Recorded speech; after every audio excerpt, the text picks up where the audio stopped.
Tayo nga bumilib sa pananahimik nila eh. Diba? Dahil hindi alam kung ano si Elizabeth, kung saan nakatira. Ang alam na natin, 38 years old si Elizabeth. Kaya, pero nakikiramay pa rin tayo at yun nga, medyo basta kapit sa patalim talaga yan. At nangyari nang nangyari. Samantala, nagpaabot naman ng pakikiramay si Pangulong Noynoy Aquino sa pamilya ni Sally Ordinario Villanueva, Ramon Credo at Elizabeth Batain.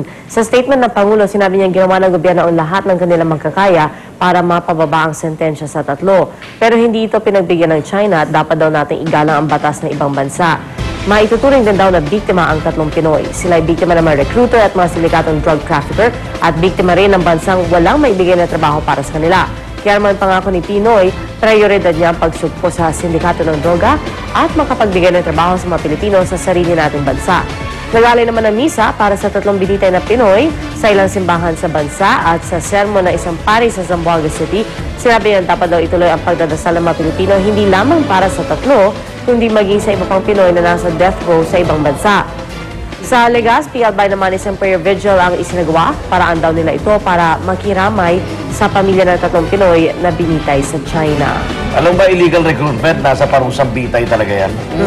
Large-scale stop yan eh. Kaya lang pa, kasi wala Ngayon, na life imprisonment ang problema. wala na paparusahan. Wala kasi pag naisoli na yung placement fee, Wala na, tapos na. makuha na yung mga nagre-reklamo. O kaya papasara yung ahensya, yung recruitment agency, Magbubukas tapos sa iba. magbubukas sa ibang pangalan. Ibang mga, ibang Punta lang kayo. manifest, Kung seryoso si Pinoy, punta ka lang dyan sa Ermita. Naku, dami dyan.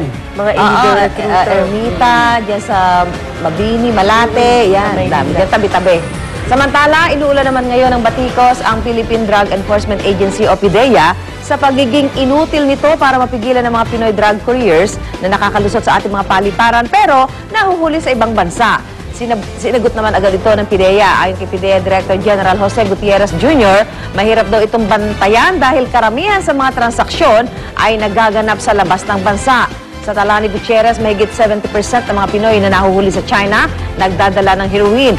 Mahirap din daw itong matutukan lalo na't sa internet kadalasang ginagawa ang pagre-recruit ng mga sindikato. Pero pagtiyak ng ahensya, patuloy daw ang kanilang mga operasyon laban sa African Drug Syndicate na umano'y bumibiktima sa tatlong Pinoy. Yung karamihan kasi sa drug deal, turista. Ang pasaporte, turista. Sa labas nila kinukuha yung droga. Bago sila pumasok ulit sa bansang kung saan hindi-deliver yung droga, either Europa o China. Yun ang paliwanag ng PDEA. Pero sa salaysay naman ni Sally, dala-dala niya rito eh. Kasi yung maleta. Nasa maleta niya, hindi niya nga alam na doon sa lining. Diba nandun yung heroin. Pero yung heroin, hindi ko talaga dito ginagawa. Transshipment point nga po. Ang problema, dapat nga sa airport na nasusubaybayan niya. Inamin sa akin kagabi ni Secretary Jesse Robredo ng DILG, mukhang luma pala yung mga makina rito. Kaya hindi na nilagay doon sa ano nung maleta, hindi na siya ma-detect. At dahil sa weather, lahat ng aso, may sipon. Hindi na amoy. Papagod. Kaya ba naamoy na ng aso na iyan? Kulang din eh, di ba? Walang gano'ng... Kasi nga, di ba may oras? O kaya, Actually, X-ray lang talaga pagdadaanan mo. pang-bomb sleeping dog yun eh. Hindi siya drugs sniffing Dog. dog. Iba yun eh. Pero marami-rami yun. Apat or 6 na kilo? 6. Ang nailagay. Yung tatlong binitay kahapon, malalaki yung dala nila eh.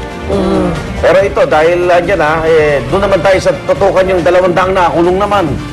7 puro talagang convicted na. Mga drug cases. 20 yata death row, yung natira, nagkaroon ng 2-year reprieve.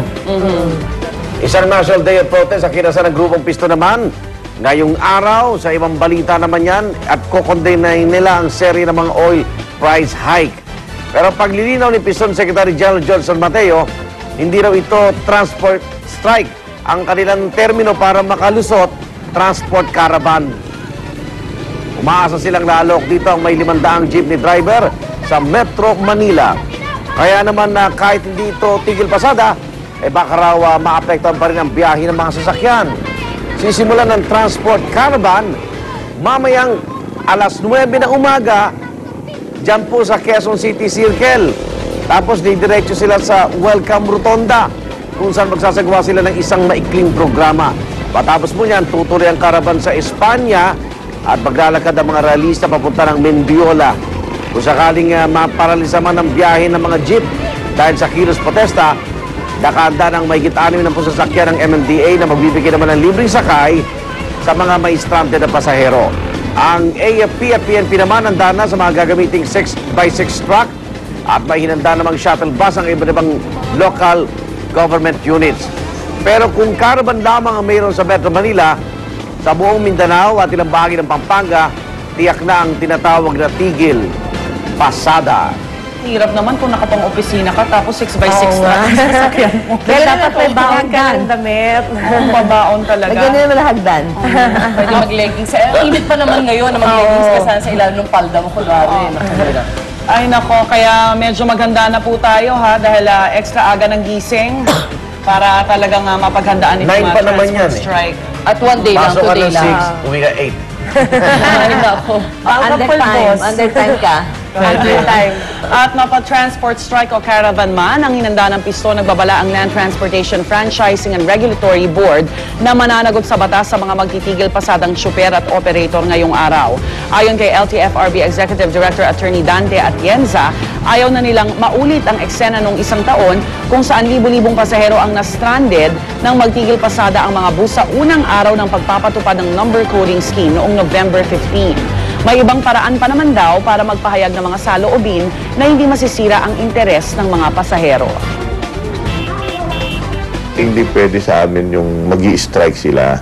Dahil yung kanilang privilege, yung kanilang prangkisa, nakaano yun nakabase yun dun sa pangako nila na mag-serve sila sa riding public.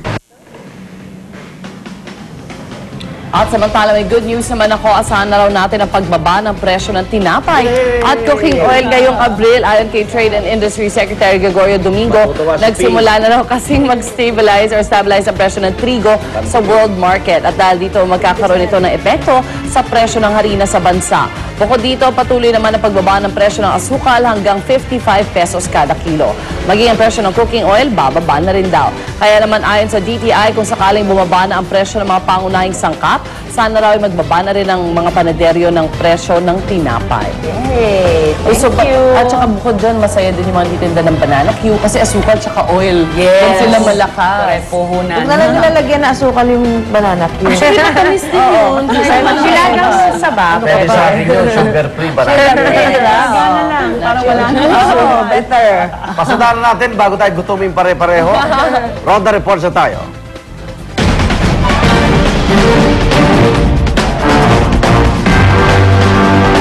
Dalawang ininalang hold-upper patay sa shootout sa Blooming Street, Maynila. Ilabot daw ng mga commuters ng jeep sa lugar ang dalawang suspect. Ang detalye ng balita yan, alamin natin sa Ronda Report ni Tricia Zafra. Tricia. Igan, dalawang lalaking hinihinala mga hold-upper ang patay na makaengkwentro ang pulisya sa Arsenio Lacson Avenue, Blooming Street, Maynila, alas 9 kagabi. Ayon sa Manila Police Station 3, itinawag sa kanila kagabi ng ilang taga roon ang pag-aligid daw ng isang tricycle na sakay yung mga lalaking lagi raw nang-hold up doon sa lugar nitong mga nakarang araw. Nang respondehan at sitahin ng mga pulis yung mga lalaki, tumakbo raw ang mga ito at pinaputukan ng mga pulis. Nauwi sa barila ng habulan at nasawi nga yung mga hinihinala magnanakaw na kinilala lang sa mga alias na Ian at Benji. Positibo namang kinilala ng dalawang biktima ng hold up sa lugar, yung mga napatay, at sila raw yung mga nang-hold up sa kanila noong Miyerkules. Nakatakas yung isa pang kasama ng mga napatay at ito ang pinaghahanap ngayon ng mga pulis. Pinag-iingat ngayon ng pulisya ang publiko laban sa modus na ito. Ang mga hold-upper na ito raw ay sumasakay sa jeep at kapag nakuha na ang kanilang mga kailangan, ay sasakay doon sa tricycle na bumubuntot sa jeep sa katatakas. At yan ang aking Ronda Report mula sa Maynila. Balik sa iyo, Igan. Maraming salamat, Tricia Zafra. At may update naman po tayo kaugnay ng tensyon sa Bahrain. Kinumpirma ng Philippine Ambassador sa Bahrain na isang Pinoy ang sugatan matapos banata ng mga anti-government protesters ang ilang Pakistani sa lungsod ng Manama. Ayon kay Ambassador Corazon Bajin, naipit lamang sa gulo ang Pinay at hindi totoong maulat na nadamay siya sa pagsugod ng mga tropa mula sa Saudi Arabia. Hiniling din ni Ambassador Bajin na huwag muna ang pangalanan ng biktima para sa kapakanan na rin ng kanyang pamilya dito sa Pilipinas. Nasa isang pagamutan na naman ang Pinay at nagpapahinga na at nasa maayos na kondisyon na rin ito.